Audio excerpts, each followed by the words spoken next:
Welcome to the PVN College Podcast, where our goal is to grow students in the love and knowledge of Jesus Christ. In today's episode, we're going to talk about God's grace in suffering, important things that will help college students in tough times.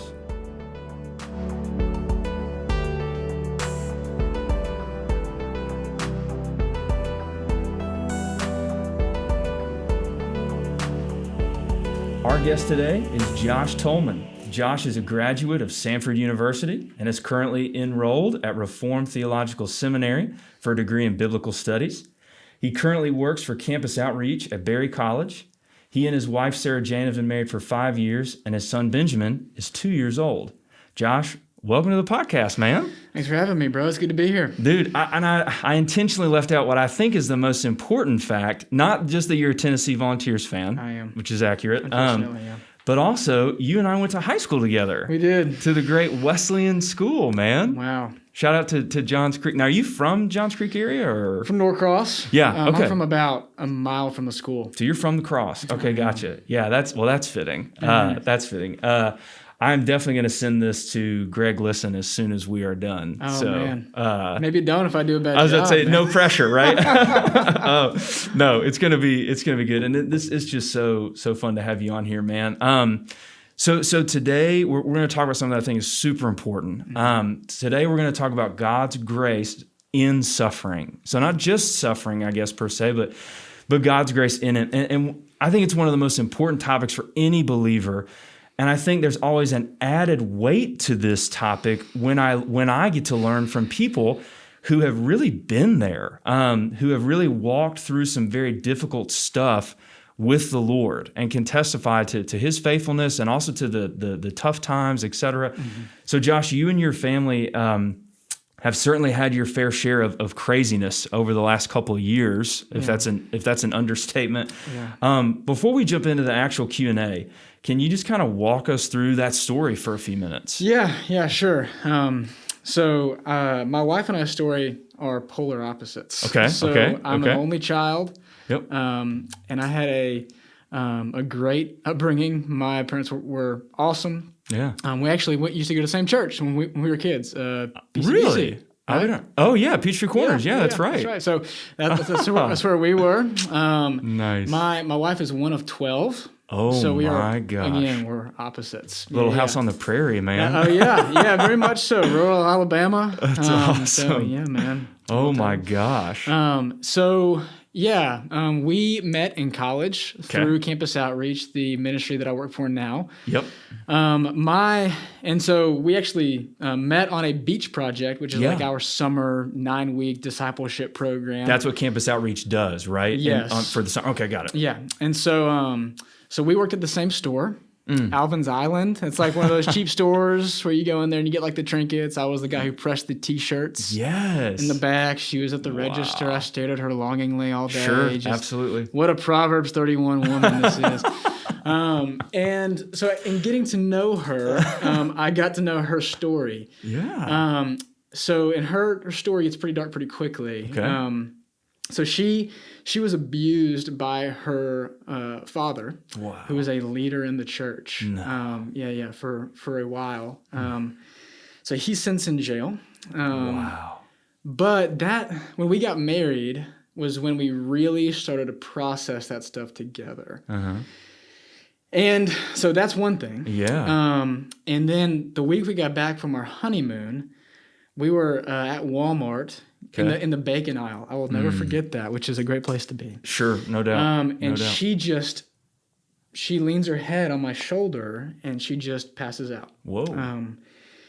And so we call the ambulance, all that stuff, go to the hospital. We find out that she, through a lot of testing, find out that she has this thing called sick sinus syndrome. So the sinus node in your heart is what keeps your heart beating. Hers wasn't doing that. So it would fail every now and again. So she would just drop, someone just like lose his life. Yeah. Yeah. So she got a pacemaker at 23. Oh my gosh. Yeah. And then after she got the pacemaker, she started to have seizures. Oh, wow. And it was basically her mind recreating what her body had experienced. It was really strange, but I mean, just really confusing for a long time. And the Lord let us see some healing in that through counseling and through a psychologist at UAB, which was great. Yeah.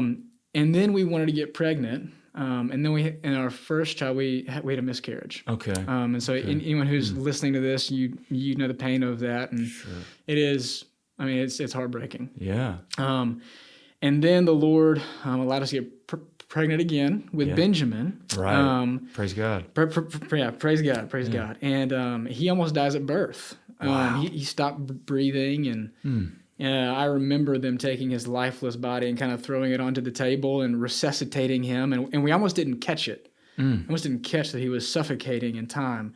So I'm really thankful that the Lord protected us from that. But that really was the beginning of a journey with Benjamin where he didn't eat, he didn't sleep.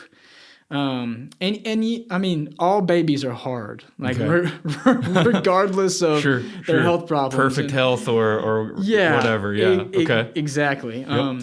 That's good for college kids to know. Yeah, babies are hard. Yeah. They're adorable. But oftentimes then you get to hand them back to mom. And he would just never sleep, never ate. And so eventually got to the point where he just wasn't eating. And so we had to put him on a feeding tube.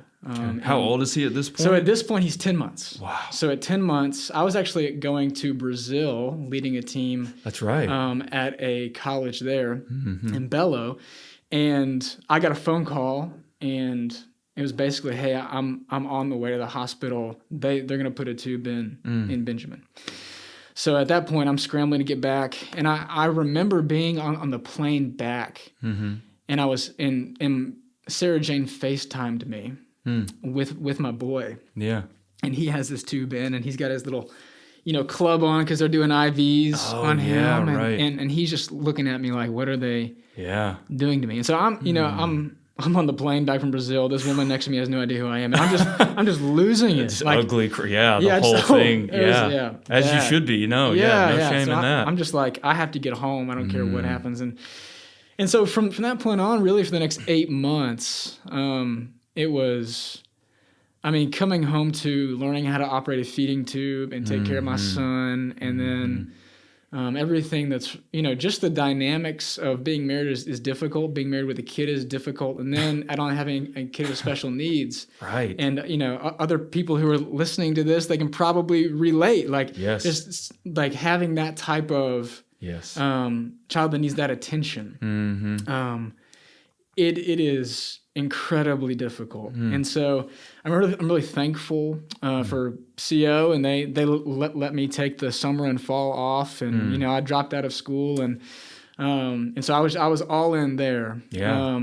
But during that time, this was when I really had to process like what is God up to, and because it's 5 years. Like as soon as we got back from the honeymoon, crap's been hitting the fan. So how do I process this? And then I found out that August, so 2 months after Benjamin was put on the tube, I found out my mom has cancer. Oh my gosh, man! And so we're just like, so at that point, I'm like, what is going on? Right? To say the least. Yeah. So that was where I found myself at that time, and it's been a process of, God, what are you doing in the midst of this? Yes. Wow. Well, I think that's so. One of the things that I've taken away from that is just this huge weight of all these different things that are going on. Like I people say this all the time, and I think sometimes they say it kind of looking down their nose at people, but when I say it, I certainly don't mean that.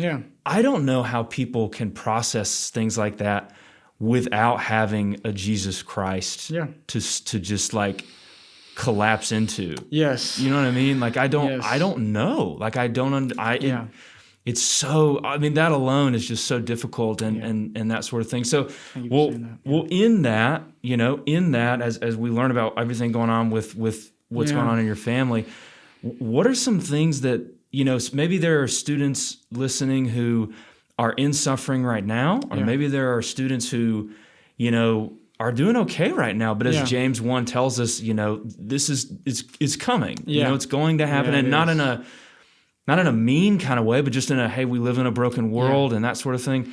So Josh, what are some things that students can take away from or learn that you've learned in suffering? Yeah, and I'm by no means the suffering guy who has all of the answers. But and I do resonate with what you just shared in the sense of it is inevitable. On this side of Eden, there's no escaping the weight of what's happened, and I think one of the first thing that I learned, and I'll tell it this way by means of a story. So I got a call in September. So this is September 2019. So Benjamin has now been on the tube for 4 months. Okay. My mom's has had cancer and is started her second round of chemo. Got it. I get a call from my dad that says, "Hey, we're on the way to the hospital. Your mom's not doing well."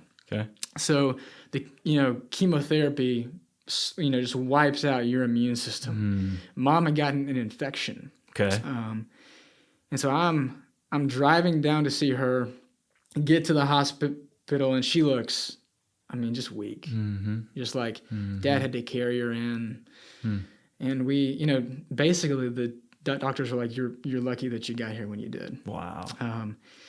And I remember being there that day and just kind of being in like, I was there, but I wasn't there. Yeah. I'm trying to process things. And that was actually the same day, I'll never forget, that was the same day that the Braves gave up like 12 runs in the first inning of the playoffs. Remember that game? Classic. Yeah. No surprise. That's inevitable right there. That's the inevitability. At least I can count on something as well. The Braves will blow it in October. Yes. Sorry for those of you who have dreams for this October. No, they know. They know. They've made peace long ago, Josh. Oh, man.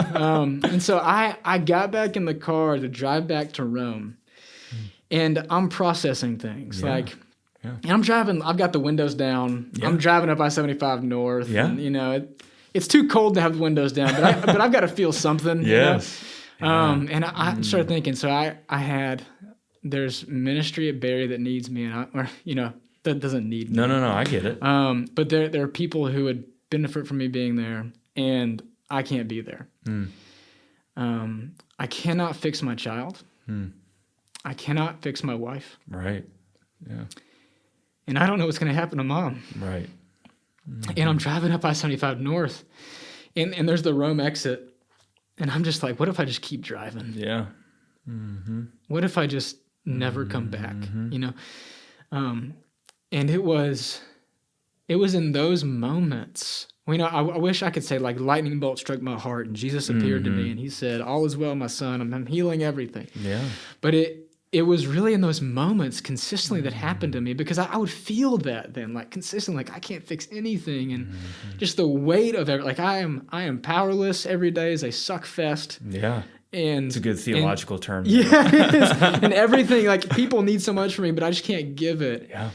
And like either God is frustrated with me because I am not strong enough, or he is far kinder than I could ever realize. And I think that's the number one thing that I learned, is that I learned that God is far kinder than I could ever imagine, because I woke up feeling like I was never meeting his standard. Yeah. But that's not what the gospel says. Right. The gospel says that because I'm in Christ, God is proud of me. Yeah.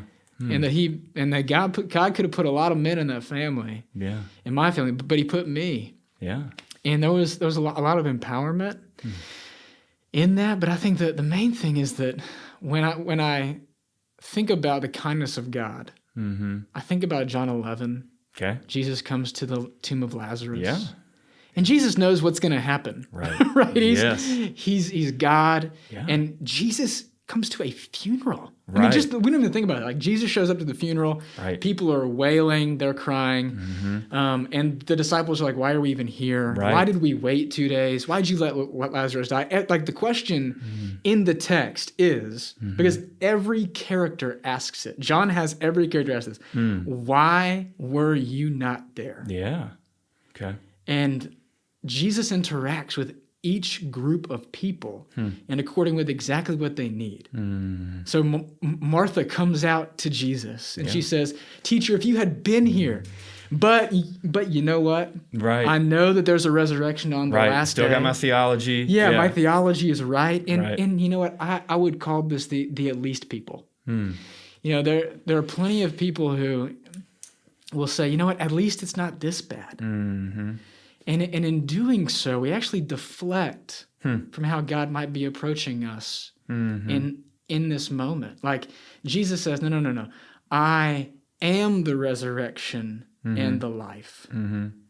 He's saying, listen, that what you're hoping for, I'm here. Yeah. Like I'm here with you. Yeah. Don't deflect to the future. Right. And then Mary comes out, and people follow Mary outside of the funeral. Like, where's she going? Let's go follow her. Yeah. And she falls down at Jesus' feet, and she puts Jesus in a really weird position because she says, "Jesus, if you had just been here," Yeah. and she just cries. Yeah. And then the whole crowd starts to cry. Right. And Jesus is like, he hasn't even walked in, you know, and Jesus just weeps. Yeah. Right. He doesn't say, hey, you know what? I'm actually going to heal Lazarus. Like, Exactly. Why I am here is to heal Lazarus. Get up off. What are you doing? Don't you have enough faith? Right. Aren't you tougher than this? Right. No, he doesn't say that. He doesn't even say, hey, why don't you just trust me? Yeah. Give me 30 seconds. Yeah. But he's not angry with her. Right. You know, it's almost like he just weeps and he just sits and then he. This is really important, this next part, because he goes to heal Lazarus at the tomb. And he says, roll back the tomb. And you know what Martha says? She says, teacher, it's going to stink. Yeah. And it's really interesting, like, to get involved in people's suffering, like for people to come to me and my family when all of this was happening, man, we stank. I mean, like, we were a mess. We were crying most of the day. Yeah, sure. Like, we are barely holding it together with all of the trauma that my wife has experienced and all of the uneasiness in general that type of abuse in the church brings from Jesus. Like, the very person who's abusing you is representing Jesus to you. That type of trauma in that moment, there was no hope for us. Yeah. And to come near us, like, you were going to get messy too. Like, we were going to throw up on you. You know, like, we were going to. Probably almost literally in either at least Benjamin's case, possibly. Yeah. And I'm going a long way with this story, but no, it's good. Man. But Jesus, his kindness in John 11 is so counter America. Because American Christianity, we can do this. Right. Like, if we just muster up enough faith, right. In fact, when tragedy hits, the first thing that I'm going to say is, blessed be the Lord. Instead of saying, well, you know what, I'm not even sure there's a right way to handle it. Instead of just, maybe that's the way that you respond. That's great. You know, if you respond that way, praise Jesus. I'm not going to come down. Right. No. That was not my way. No, I get it. Yeah. You know, I just had to just yell at him. Yeah. And anyway, I realized that God is far kinder than I could ever imagine. Well, and to your point, Josh, so a couple of things that I took away from that feast that you gave me in John 11.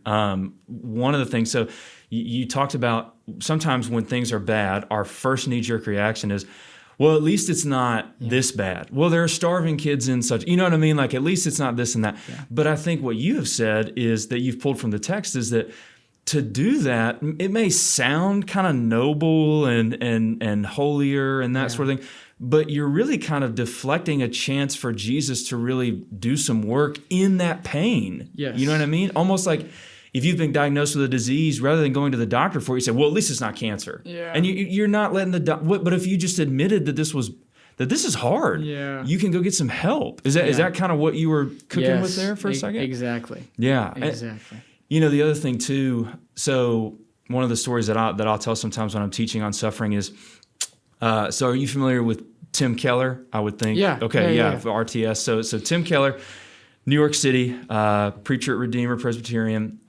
He was there when 9/11 happened. So the first Sunday after that was like September 16th or something like that of 2001. And his sermon was on John 11. It was on Lazarus. Oh, I didn't know that. Yeah. He preaches, and it's I mean, he far better. It's just the Bible, Yeah. man. He literally, and it's funny. He talks about, so why does Jesus weep? Again, give him like a minute and a half, give him like 4 verses, and it all goes away. Yeah. So why does Jesus weep? And Keller says, because he's perfect. Because that's who Jesus is. Because that's what Jesus does. He's here. He's here to help. He's here to sit. And one of the things that I kept thinking when you spoke too is, like, we in the church in America have forgotten what it means to lament. That's actually where I'm going next. Yes, cool. We'll take us there. On. Take us there. I think just bouncing off of you, we when you go through certain things, whether it be suffering or whatever, you tend to find the gaps in the theology of the day. Okay. Because you're grasping for things like, give me this article, like John Piper, speak to me in my suffering, together. Story of my life right there, baby. Thank the Lord for Piper. I always use him. And it's like, when I looked at those things, I was like, something's missing because no one's pulling from the Old Testament. It's interesting. We don't parse out the different types of suffering. Yeah. Okay. Like there's a suffering, there's the 2 Timothy where Paul comes to Timothy and he says, share in suffering with me. Make this decision to lead these people. And you're going to experience more of Christ in your obedience and your faithfulness because you're stepping out in ways Christ did. Yeah. So he's going to meet you there. Yeah. Yeah. But then, so that's suffering because of faithfulness. Then there's just stuff that happens. Yeah. The Job stuff. The Job stuff. And even, we tend not to be empathetic to people who bring suffering on themselves. Like, it's your fault. Because it's very American. You didn't do enough. Right.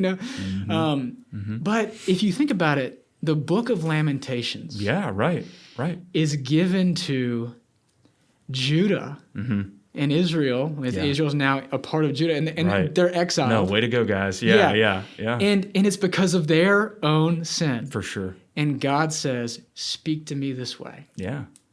And so I think as Sarah Jane and I started to be brutally honest with where we were, like at the end of our rope. Yeah. Like we found out that God gives us the language to speak. Yeah. And like there's a great, like everyone knows one verse from Lamentations. You know what it is? New mercies are new every morning. Exactly. 100%, bro. Exactly. The rest of the book is literally the author, we think Jeremiah, calling God a bear for coming after him. He says, you're the guy who shot arrows at me. He's taking the finger to God. Right. And it's like God says, listen, this is your fault. Yeah. But I know that you're dust. Use the language I'm going to give you. And so it's as soon as we started to use the language that God gave us, it made a lot of people really uncomfortable because we do not lament. And lament makes you resilient. Like when we think that resiliency comes from ignoring the problem. Like if I can just head in the sand. Right. This is not painful. I'm not going to let it be painful. Right. And instead, I'm going to fix my eyes on Jesus. Yeah. We ignore the healing that Jesus can bring us, and thus the calluses that develop in weathering storms, depending on Jesus. And so what we found is that actually when we, like, there was a couple who's very near and dear to us who came over to our house, and we had a night of lament. Wow. We just grieved. Yeah. Like we cried and we prayed and we begged Jesus to raise Lazarus. Yeah. In our in our hearts, in our family, and to bring us healing. And I'll never forget that night because what was so scary for us is that I know God can take these words from me, but can God's people let me say them? Yeah. Yeah. And when God's people let you say those types of words and don't try and defend God, it's really healing. Right. And our community came around us in I don't even mean to imply that our community came around us in so many ways. Yeah. Just as a Christian culture, I think we just lack the ability to lament. Right. We've kind of lost that grace, and I think just to kind of, and then we'll get into the next section. But it reminds me of. Gosh, and I should have written it down, but story of my life again, I should have wrote it down. But there's a psalm where David basically tells the Lord, leave me alone, get away from me, let me die just like everyone else, and at least I'll have that little bit of happiness left. And one of the sermons I was listening to, the pastor, it may have been Keller again, but he said, why is this in the Bible? You know, if you're God and you're trying to get people to read it, why would you put one of your most faithful Old Testament servants saying, "Get away from me"? Yeah. And he says it's because God wants you to see that, hey, you can say this to me and you're still safe. Yeah. You know what I mean? Yes. Like you can tell me to leave and I'll still be with you, which is mind blowing if you let it sit. You know what I mean? So, okay, Josh, for students who want to know, maybe they need to work on some things with suffering or want to learn more about things that have to do with suffering, any resources or things you'd recommend? Yeah. There are 2 books, both of which you're probably well aware. Go for it. The first one I know we've actually gone back and forth about is Gentle and Lowly. Oh, yeah. By Dane Ortland. Yep. And that, I mean, reading that book, it's just feasting on the heart of Christ. Yeah. I mean, you're almost afraid to believe that it could be that true. Yeah. I've heard so many people say that about that book. Wow, really? Yeah, I have. Like almost exactly. Man. Yeah. That reveals a weakness of our Christian culture. For sure. You know? For sure. The second one would be Walking with God Through Pain and Suffering by Tim Keller. Yeah. There you go. Man. That book, the first half is philosophical. So if you have mental questions like, hey, how is God good in suffering? It is half a book on here's how people have viewed it historically, and here's what Jesus says. Here's how it's different. Here's how it's good. The back half is devotional. Okay. And so I love how he just holds those 2 things really well. Yeah. Say the name of the second book again. Walking with God Through Pain and Suffering By Tim Keller. So here are the 2 that I recommend, and I want you to, and this kind of sticks to the gentle and lowly with you, but so mine, first of all, is a book called 3 Free Sins, God's Not Mad at You by Steve Brown from Perimeter back in Johns Creek. And the book literally is just about Jesus's love for broken people. Yeah. And for me, it seems like in times, it's ironic, for me at least, I need a good theology of suffering, and the best time to learn about that for me is when I'm not suffering, when I can put my walls in place and my concepts. Sure. But when I'm actually in the midst of it, the thing that helps me is not the theological foundations of suffering, it's the heart of Jesus. Yes. That's what helps in that moment. You know, it makes me feel better, is the heart of Jesus. And I think that book, again, 3 Free Sins by Steve Brown. And here's the second one. Hang with me. But my second recommendation for people who want to learn more about suffering or for who are suffering, okay, and this is what I recommend to my college students a lot, is A Blizzard from Dairy Queen, okay? Now, here's what I mean, all right? For me, when I'm going through difficult seasons, and not just the big difficult seasons, but the small difficult seasons, a lot of times for me, the thing that I need most is to get out of my own head and just to have those like those sweet times with my wife, going for a walk or like watching a movie together. And I think sometimes as in the church, we pour on the theology and we almost drown in it. We almost topple ourselves over with, well, I must not have been, I need to go back and read Psalm 139 again, or I need to go back and read John 11 again. I need to go back and by all means, read Psalm 139 as much as you want. But Spurgeon says sometimes what a guy needs is to walk by the ocean for a little bit. You know what I mean? Like to come up for air, I guess is the way that I would recommend that. Does that make sense? Is that fair? Makes a ton of sense. That's a great idea. Okay. Great idea. Man, this was awesome. We could talk about this so much more, and maybe we will. Maybe we will. But Josh, thanks for being with us today, man. Man, love being here.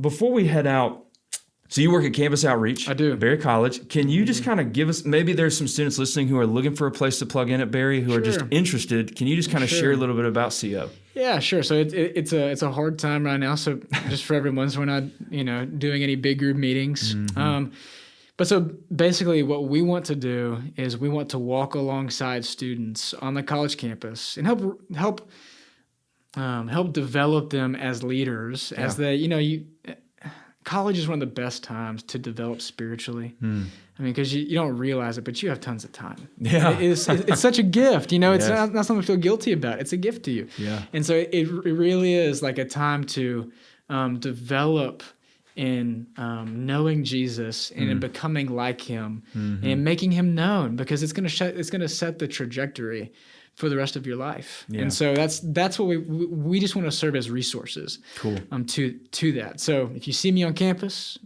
hit me up. Is that the best? If they're interested, like right now they hear the podcast, they're interested in checking out. See, how can they get in touch? So they can get in touch. They can go to our Instagram page, which is CO_Berry College. Got it. And that's actually how we're meeting up with a lot of people right now, just on Berry's campus. Want to honor all of the restrictions that we're trying to do just to get through the fall. For sure. Awesome. For more information on this topic, message us on Instagram at PVN College. Listen to the PVN College podcast through Apple Podcasts or on Spotify. Watch this podcast on Instagram TV at PVN College or on our YouTube page, Pleasant Valley North. We love you guys, and we'll see you next time.